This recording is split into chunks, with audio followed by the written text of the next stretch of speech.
Sekarang berehat di rumah lah. Ya.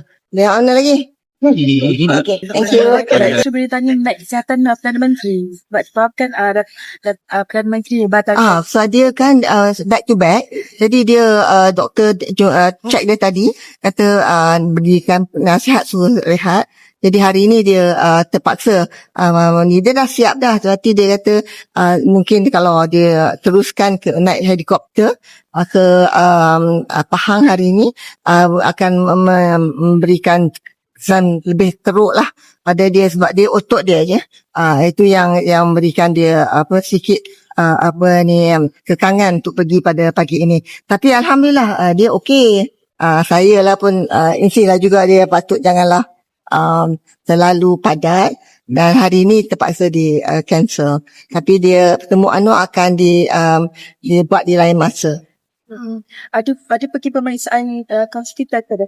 Tak, sekarang ni katanya sebab doktor yang nak akan ikut dan dibagi tu dia ada sama. Jadi dia berikan satu penilaian dan dia periksa, dia kata dia okey,